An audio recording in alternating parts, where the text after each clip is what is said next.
स्वागत दोस्तों, आगे के साथ चैनल के सबसे पहले थैंक यू दोस्तों। राघव चड्ढा के साथ साथ 6 पंजाब के सांसदों को अपनी पार्टी में शामिल कराकर बीजेपी को लग रहा था कि वो पंजाब के चुनाव में अपनी बड़ी उपस्थिति दर्ज करवाएंगे दोस्तों, लेकिन अब निकाय चुनाव यानी शहरी क्षेत्रों के अंदर मतदाताओं ने पहली बार राघव चड्ढा के बीजेपी में शामिल होने के बाद वोट डाला है दोस्तों। और इसके बाद बताएंगे कैसे बीजेपी को पंजाब के लोगों ने, पंजाबियों ने बता दिया है कि बीजेपी पंजाब में आना तो दूर की बात, यहाँ ये दहाई का आंकड़ा भी नहीं छू सकते हैं। और पंजाब के लोगों ने यानी पंजाबियों ने बीजेपी को एक बार फिर से कमंड तोड़कर वापस लौटाया है दोस्तों। राघव चड्ढा की भी जमकर हो गई है किरकिरी। बताएंगे क्या है पूरी अपडेट दोस्तों। इसी के साथ में चलेंगे एक और बड़ी खबर की तरफ, जहां पर कांग्रेस पार्टी भी पंजाब में नए नेतृत्व परिवर्तन के साथ आगे बढ़ सकती है। बताएंगे इसके पीछे क्या है तर्क दोस्तों। राहुल गांधी अचानक से दिल्ली के ऑटो ड्राइवरों के साथ में बैठे हुए दोपहर में कड़ी धूप में लंच करते हुए दिखाई दिए दोस्तों। बताएंगे डिटेल में और भी क्या है बड़ी अपडेट एक करके चलेंगे आज की सारी बड़ी खबर। तो लेकिन उससे पहले अगर आप भी मानते हैं कि पंजाब के अंदर राघव चड्ढा को कोई जानता नहीं है और राघव चड्ढा भाजपा को चूना लगा चुके हैं और राघव चड्ढा की खुद की राजनीति भी खत्म होने जा रही है, तो इस वीडियो को लाइक करके लाल बटन दबाकर चैनल को सब्सक्राइब करके बेल आइकन दबाकर कमेंट बॉक्स अपनी राय जरूर लिखकर बताएगा दोस्तों। ज्यादा से ज्यादा वीडियो को शेयर कीजिएगा। चलते हैं सबसे पहले सबसे बड़ी ब्रेकिंग न्यूज अपडेट की तरफ, जहां पर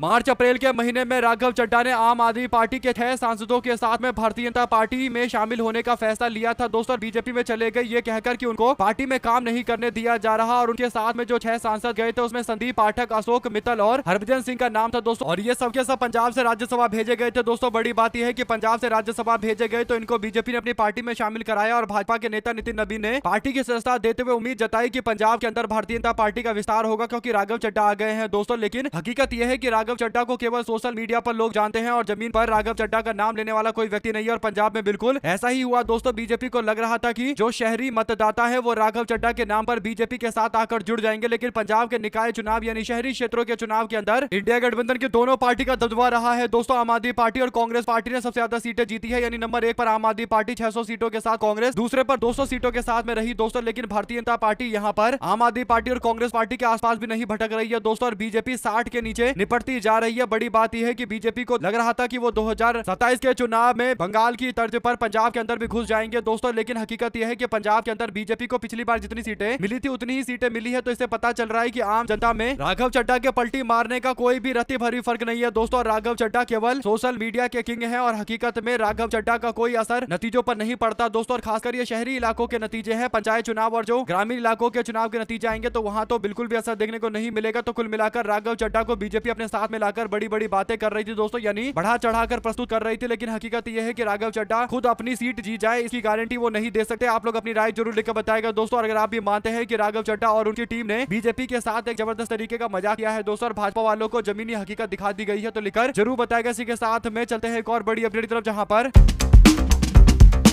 निकाय चुनाव में कांग्रेस पार्टी का प्रदर्शन मात्र 200 सीटों के साथ में काफी कमजोर रहा दोस्तों। कांग्रेस पार्टी आम आदमी पार्टी से यहां पर आगे निकलने की होड़ कर रही थी क्योंकि पार्टी को सरकार बनानी है दोस्तों। लेकिन 2021 के आंकड़े को अगर आप देखेंगे तो 2021 में कांग्रेस पार्टी की राज्य में सरकार थी दोस्तों और चरणजीत सिंह चन्नी के नेतृत्व में सरकार अंत में चल रही थी। तो उस समय जब सीटों की बात करें तो निकाय चुनाव में 1432 सीटें कांग्रेस पार्टी को मिला था। लेकिन बाद में कांग्रेस पार्टी विधानसभा चुनाव में बुरी तरीके से हार जाती है दोस्तों। और दूसरे नंबर पर श्रोमणी अकाली दल हुआ करती थी, आम आदमी पार्टी तीसरे नंबर पर थी। लेकिन आम आदमी पार्टी का ग्राफ तेजी से बढ़ता है, तो इससे एक बात पता चलता है कि आम आदमी पार्टी के प्रति लोगों के मन में जो बातें थी वो खुलकर विधानसभा चुनाव में सामने आई दोस्तों। तो कांग्रेस पार्टी को पता है कि विधानसभा चुनाव और निकाय चुनाव के नतीजे उस तरीके से जुड़े नहीं है, लेकिन अगर आज से 1 साल मेहनत किया जाए तो कांग्रेस पार्टी वापसी कर सकती है दोस्तों। और क्योंकि कांग्रेस पार्टी मुख्य विपक्षी पार्टी है और अभी भी मुख्य विपक्षी पार्टी की स्थिति में है, तो राज्य के अंदर लड़ाई जो है वो आम आदमी पार्टी और कांग्रेस पार्टी के बीच में यानी इंडिया गठबंधन की दोनों पार्टियों के बीच लड़ाई है दोस्तों। और बीजेपी वाले 1000 सीट पर अपनी जमानत तक जब तो करवा चुके हैं, तो भाजपा वाले पहले अपनी जमानत बचाए उसके बाद लड़ाई में आने की कोशिश करे। जब लड़ाई में आएंगे तभी उनके जीत और हार की संभावना होगी, अभी तो वो लड़ाई में भी नहीं है। और कांग्रेस पार्टी के अंदर नेतृत्व परिवर्तन होना पूरी तरीके से तय है दोस्तों। पार्टी के नेता चरणजीत सिंह चन्नी ने नगर निकाय के चुनाव में अच्छा प्रदर्शन किया है और कांग्रेस पार्टी के लिए 13 सीटों में से यानी निकाय के चुनाव के 13 सीटों में से 11 सीटें जिताकर दी है दोस्तों। चमकौर साहिब के नगर निकाय के चुनाव के अंदर आम आदमी पार्टी को केवल 2 सीटें मिली है और पंजाब कांग्रेस के जो अध्यक्ष है राजा वड़िंग, उनके क्षेत्र गिदरबाह के अंदर आम आदमी पार्टी ने चुनाव जीता है। तो इसका सीधा मतलब यह है कि कांग्रेस पार्टी को पता है कि कौन से नेता चुनाव जिताने में अपनी सक्षमता रखते हैं। और ऐसे में दोस्तों आने वाले दिनों के अंदर चरणजीत सिंह चन्नी को आगे करके कांग्रेस पार्टी चुनाव लड़ सकती है दोस्तों। अपनी राय जरूर लिखकर बताएगा क्योंकि आज पंजाब के कांग्रेस पार्टी के नेताओं की बैठक चल रही है दोस्तों। बड़े फैसले जल्द हो जाएंगे दोस्तों। इसी के साथ में